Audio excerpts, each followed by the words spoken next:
So as you see, we throw a tangle, instantly get back that melee and suspend everything. Oh, he's gonna fly. Oh, there he goes. Hey everyone, I am here with another short video. I wanted to show another build that I homebrewed and kind of theory crafted while I was bored, and I put it together. I've been playing around with it, and I thought I would show what I came up with. So this is the premise of this build, is trying to basically get suspension out of every, I was trying to squeeze suspension out of every facet of Strand Warlock using the new exotic chest armor, Mateodoxia. That's definitely probably not how you say that, but hey, nobody said I was an English major, so I'm going to try to let that slide. We'll start with the subclass setup. We're going to be using there's going to be two main premises to this build. Well, actually three. The first and pretty obvious one is the use of Arcane Needle. The Arcane Needle by itself is just a 3-charge melee that has the ability to unravel targets when you hit them with it. We have a shackle grenade, and this will play into the aspect Mind Spun Invocation, where when you consume your grenade, you will get Weaver's Trance, which is just any final blow while this is active will create a pretty hefty sized suspending burst. So this will be our first source of suspension here that we'll go over. Is you just consume your grenade of just any kill, suspending burst, just things around that enemy get suspended. The other piece is going to be the Wanderer. This is the second source of suspension, where when you throw a tangle, it can attach to enemies and also create a massive suspending explosion that suspends everything. There you go. There you got two sources here. So kills, well, with Mind Spun Invocation, or with Weaver's Trance from Mind Spun Invocation, there's suspension there. You throw a tangle from killing the suspended enemies, that tangle will suspend more enemies. Coming down to the fragments, we have tangles grant melee energy. We have suspend, unravel, and sever last longer. So all that suspension you're applying, it'll last for a fair bit longer. So in that way you can easily secure all those kills. And then that way you get Orbs of Power. So you get Orbs of Power from suspension. And then those orbs grant Woven Mail. To anybody not in the know, which I doubt is very many, Woven Mail is like one of the strongest flat resistance buffs you can get. It is, I believe, it's a 40% damage reduction while it's active. Just across the board, any source of damage, 40% reduction. Consume grenade, kills make suspending burst. Throw a tangle, those tangles make suspending burst. Killing suspended enemies, Orbs of Power, pick up orbs, you get 40% damage reduction. Moving into the exotic chest armor, this is our third source of suspension, where our arcane needles, like I mentioned earlier, now create a suspending detonation when they kill an enemy. So they unravel and they suspend. If that wasn't good enough, it also makes it to where defeating suspended targets gives you a little bit of melee energy back. So now there's two sources of melee energy. There's killing suspended enemies, and there's dealing damage with tangles. And finally, a nice little plus, your arcane needles are also able to break barrier champion shields. So pretty sizable in-game benefits here coming from this chest armor. Now looking at armor mods and how we are speccing into this. On the helmet, it's no surprise we have hands-on for more super energy.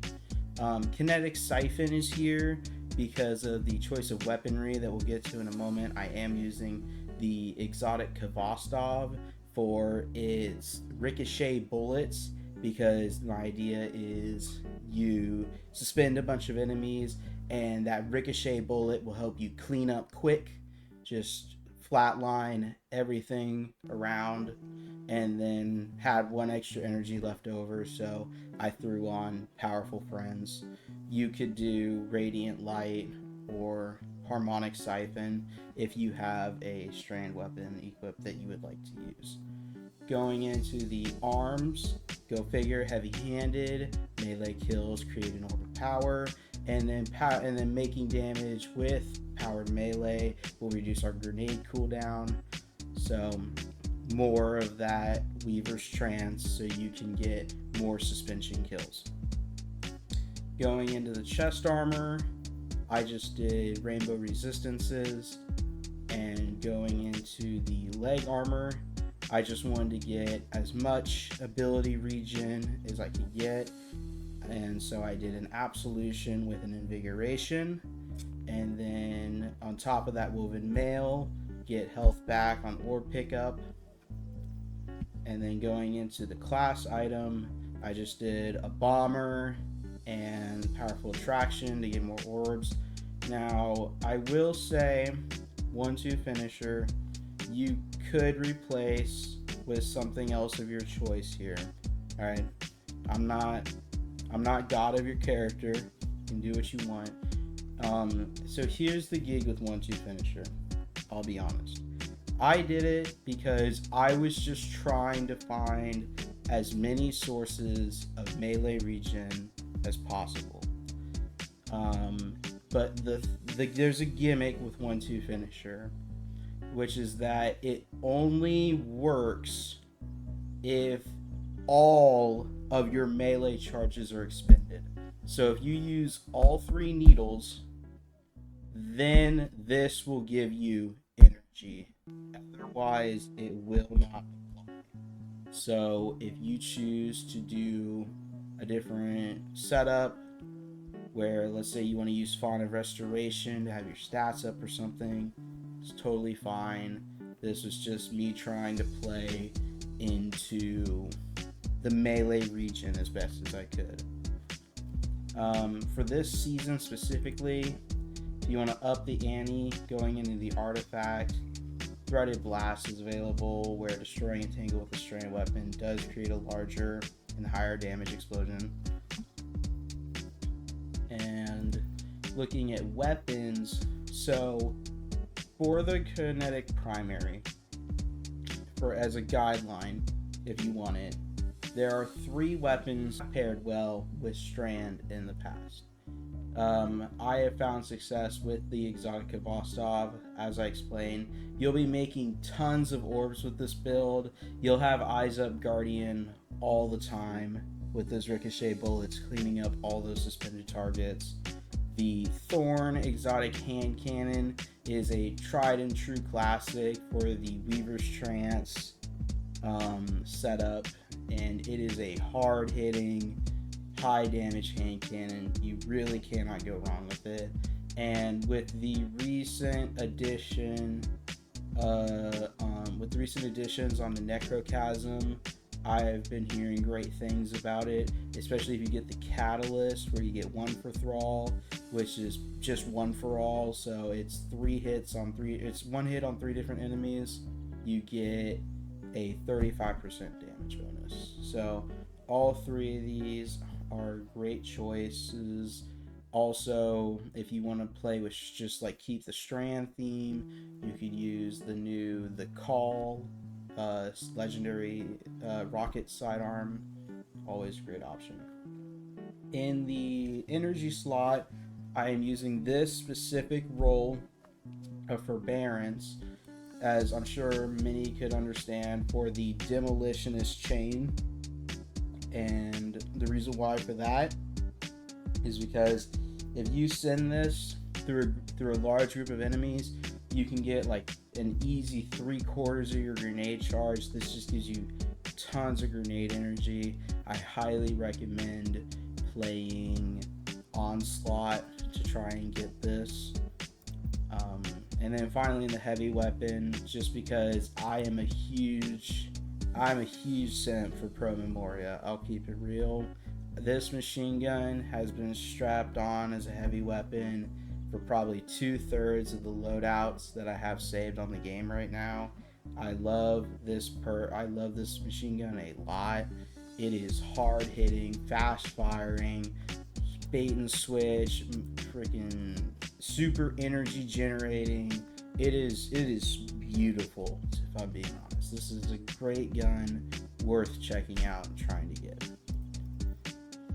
That is the build, and your gameplay loop is just going to be use whatever sources of suspension that you have for the moment. Throw some arcane needles, create some suspension chains. If you run out of arcane needles, then pop the Weaver's Trance. You get tons of suspension off that, generate a bunch of tangles and melee energy directly. Throw those tangles at large groups whenever you get them. You'll get back your arcane needle all the time. And if you manage to run out of all of that, you can use your forbearance for the grenade, and you can use 1-2 finisher to get that first charge back and start the chain back up. I am going to be taking this build into breach executable, just like my hunter build. Now, full disclosure, I am aware that the activity has the capability of giving a buff where kills grant melee energy. Knowing this, I will try only to show clips in the video where this buff is not active. Also, I have to ask, what is the community sentiment on the squeegee helmet? That's what I call this, the squeegee helmet, the helmet from the season. Let's see, it is called the Untethered Edge hood. Personally, I think it is hilarious, and to be honest, I kind of like it, but I imagine that might be a popular opinion. You can emote with the crew.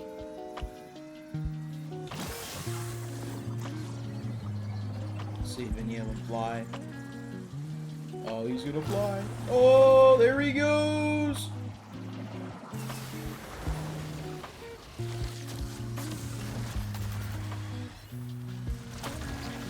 So, as you see, we throw a tangle, instantly get back that melee and suspend everything. So you can expect that out of just about every tangle you throw, as long as you hit a group of like 3 or 4 mobs.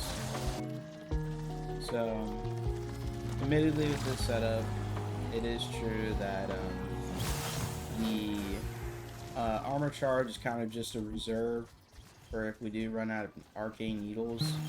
So it is a genuine space where there's nothing wrong with feeling free to try to,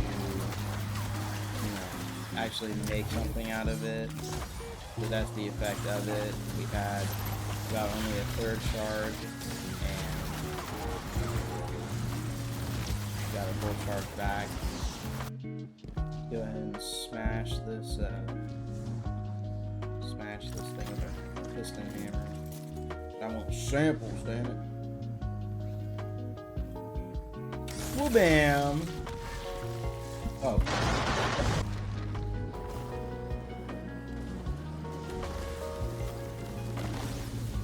Blind. Embarrassing. Close.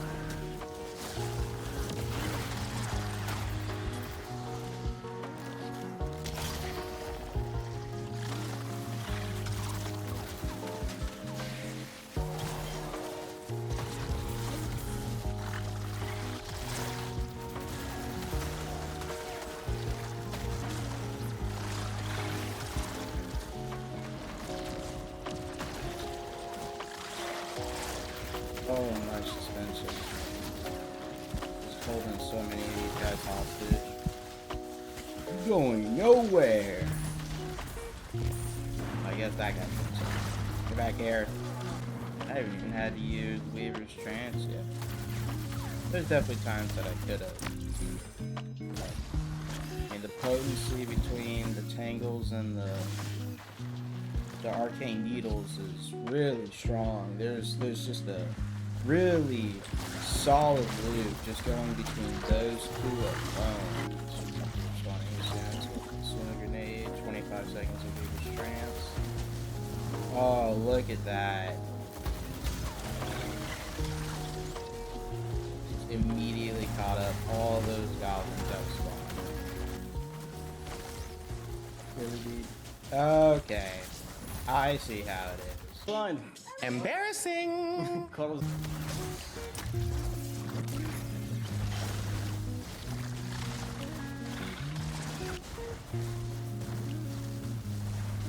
Maybe else just a massive ban when the teammates go to spawn both offers at once and just don't get to enjoy the game too.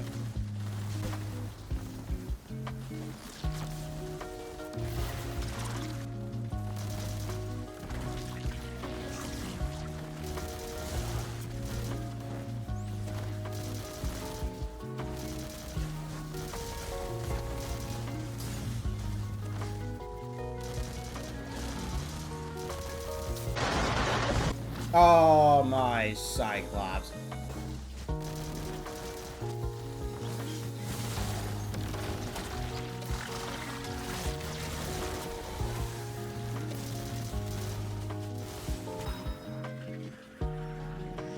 Go. Oh, resurrection.